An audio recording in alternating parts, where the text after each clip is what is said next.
He may be built like an action figure, and he may have laid waste to more actors than TMZ in shows like Game of Thrones and movies like Conan the Barbarian. Conan! But there was a time when Jason Momoa was actually bullied. Growing up a hippie kid in Iowa, he spent his fair share of his time, as he says, stuffed in lockers. Well, no one's bullying him now. Former model and off-screen leading man Felisa Bonet of the Huxtable clan, Jason found his footing as an actor in the short-lived show Baywatch Hawaii. They'll plant my ass before they send me home. And then after that, struggled to find roles. Baywatch can do that to an actor. When he finally did hit, though, it was on this, the aforementioned Game of Thrones.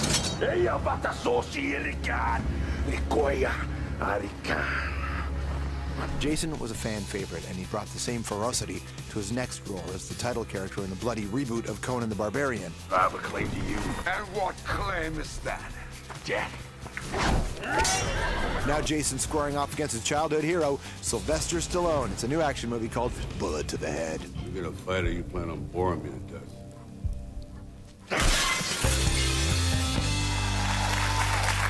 Jason Momoa, everybody! Hey, bud. Nice to see you, man. Nice to see you, too. How are you? Thank you. Welcome to the show. Thank you. Thanks for having me. The exact same ring. I know, man. Who's had it longer? I've had it mine a few years. How about you? 6. This is my engagement ring. Dude.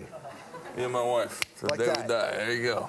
It's kind of like a threat. I know. Leave a mark on. So I was like, all right. I watched Strombo, and I was watched your show, and I saw you and Slash on here, and I just kind of had a bit of a freak out. In Did that you shirt. have a?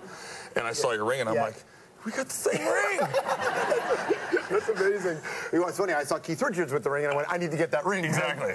That's a good, man. Yeah, the Carson Hacken. I heard you on stage talking about Carson Hacken. Yeah. These guys. They rarely. It's hard to find. Yeah, totally. Schwarzenegger has one, but his is kind of a crappier version of ours. Yeah, we're way better. Yeah, totally. Well, it's really nice to have you on the program. Yeah, thank you. It's good to be here. Here's another reason why something like Bullet to the Head is cool, because it's not just a film with you and Stallone doing your thing, but you're in New Orleans and it's post-trouble and it's greed and corruption, so there's got to be social commentary for it to be relevant. Yeah. Did you feel that when you read it? Absolutely. I mean, the thing that struck me the most is, you were talking about those 80s movies that we grew up on, and it's Stallone. I mean, he's a self-made man. He wrote Rocky. He's Rocky and Rambo, and I'm like, how can I not do this? Yeah. You know, at the very end, it's in an axe fight with Rocky. I was like, I think I can do this, and I'll be immortalized by my son for the rest of my life. Regardless of if the script was good or bad, would you have said yes just to do it? Absolutely, because of Walter Hill, too. Yeah. Walter Hill's another idol. He did Warriors and obviously 48 Hours, and I think there's those guys are like a throwback to real veteran directors. I am like Eastwood. And I just feel like he has there's this masculinity, still vulnerability, and they have a little bit of comedy in there and a sense of humor, which Stallone has, and that's fun to do. I heard when you were getting into Conan, it was just, or Conan, you were just like eating chicken every 2 hours, working out 6 hours a day, and listening to metal. Just metal. I love metal, and then I love everything. I love all types of music, but I mean when I'm training, yeah, I'm not listening to Bach when I'm doing my. It's Pantera, it's Rage Against the Machines, the old Metallica. I mean, I love pretty much all that kind of stuff. So I mean, it's actually funny. In my trailer, they used to have a big mirror, and I wasn't with my wife because I was in Bulgaria. It's the winter. It's cold. There's not much to do there. Just like leave the kids home in LA, and we'll be fine. Your wife being? Yes, my wife being. Yep. And so. You could say it. My wife being a very pretty woman, and she's beautiful, and I love her. Did she say you can't say my name on TV? Is that what she said? No, she didn't. My wife's Lisa Bonet. Yeah. There you go. Yeah. I'm a very lucky man. Man, you lost my train of thought there. You had the mirror in your trailer. So I had the mirror in my trailer, and the funny thing is I wasn't with my wife for 2 months, and I put just nude pictures everywhere of women.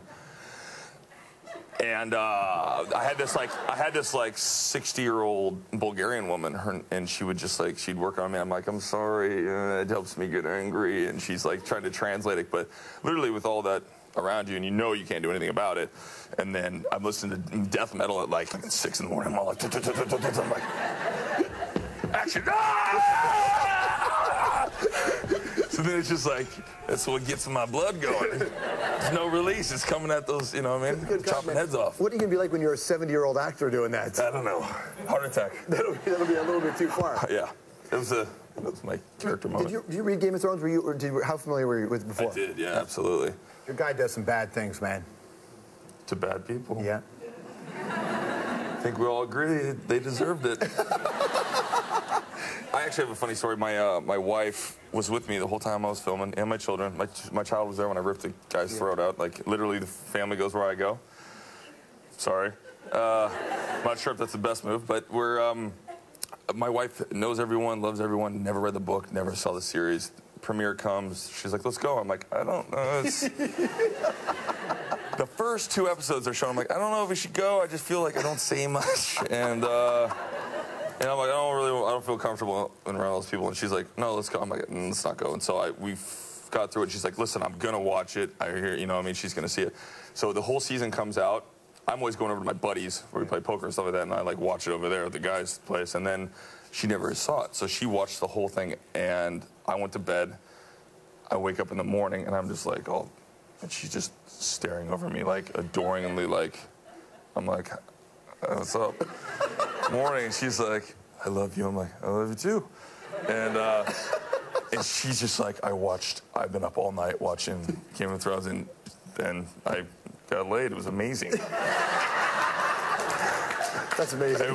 But it was like my wife finally, like, it was like she loved it because it's such a good series. It was a great moment. You know what I mean? And it's a series that I haven't been late since, but no, it's a series that gets you into the conversation like Bullet Ahead, gets you in a conversation with guys like Stallone. So do you feel like your career's taken a slot? Because I know after Baywatch, it stopped for a while, right? Yeah, absolutely. I don't know Baywatch. Can we just look at this? This is a clip. No.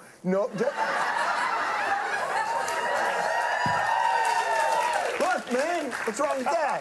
What's wrong with that? Oh, get out of here, man.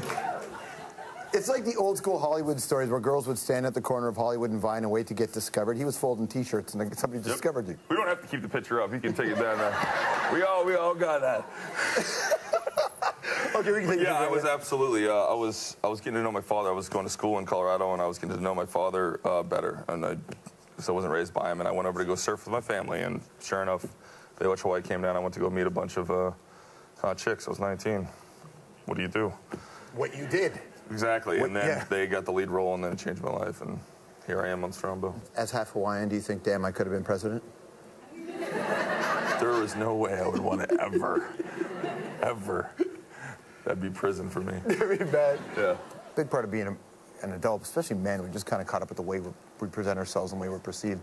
But to be good at this, to get that part, you have to really be vulnerable. You have to kind of let stuff go. Right. Did you have to work to get to that place where you're always good at being that open? You know what? Like I said, I was raised by women, and I think it kind of helped me as being my mom's painter and dad, and everyone in the Hawaiian culture is very open and aloha, and I think it helped me. Some of the strongest actors and people in the world have to access that. You've got to be vulnerable. I just happen to be trapped in a hero's body. I'm joking. I'm an artist trapped in a superhero's body. But you are, though. But you are. My wife's, oh, man. What is that? Do you do that on her? Do you just say that? Oh, man, yeah. I throw that at her all the time. Anyways, yeah. It's super fun. Dirty Harry or 007? Oh, jeez, what? Dirty Harry. Daniel Craig or Sean Connery? Daniel Craig. Oh, man. Oh. That's so tough, Sean Connery. Right. Sorry. Frida Kahlo or Pablo Picasso? I have to do Frida Kahlo only because my wife she'll divorce me. This next one she might divorce you over this one too. Bill Cosby or Richard Pryor? I'm definitely going Richard Pryor. Oh, hey. You have her on your show. Really? I don't know. Bill Cosby. Put me on the spot, man. It's a fair question. Do you ever every now and then look around and go, oh, you're on the Cosby Show?